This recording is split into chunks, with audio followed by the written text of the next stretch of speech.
Man can develop his own mental faculties.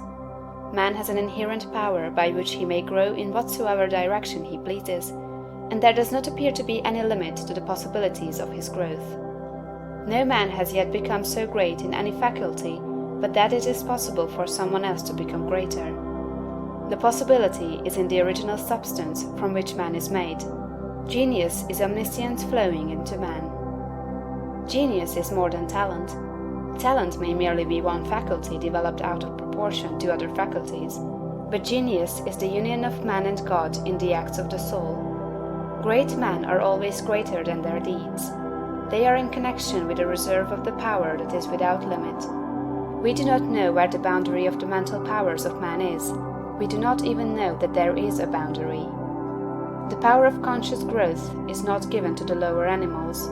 It is man's alone, and may be developed and increased by him. The lower animals can, to a great extent, be trained and developed by man. But man can train and develop himself. He alone has this power, and he has it to an apparently unlimited extent. The purpose of life for man is growth, just as the purpose of life for trees and plants is growth. Trees and plants grow automatically and along fixed lines. Man can grow as he will. Trees and plants can only develop certain possibilities and characteristics. Man can develop any power, which is or has been shown by any person, anywhere. Nothing that is possible in spirit is impossible in flesh and blood. Nothing that man can think is impossible in action. Nothing that man can imagine is impossible of realization. Man is formed for growth, and he is under the necessity of growing. It is essential to his happiness that he should continuously advance.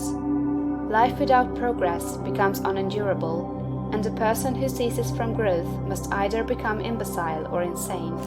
The greater and more harmonious and well-rounded his growth, the happier man will be. There is no possibility in any man that is not in every man.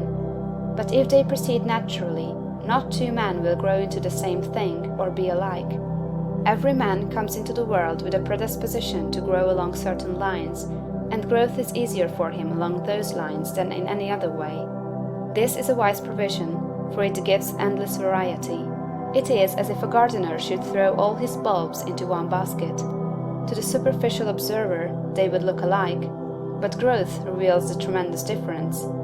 So of men and women, they are like a basket of bulbs.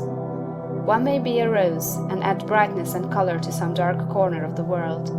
One may be a lily and teach a lesson of love and purity to every eye that sees. One may be a climbing vine and hide the rugged outlines of some dark rock. One may be a great oak among whose boughs the birds shall nest and sing, and beneath whose shade the flocks shall rest at noon. But everyone will be something worthwhile, something rare, something perfect.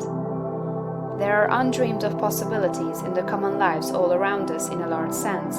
There are no common people. In times of national stress and peril, the cracker-box loafer of the corner store and the village drunkard become heroes and statesmen through the quickening of principle of power within them. There is a genius in every man and woman, waiting to be brought forth.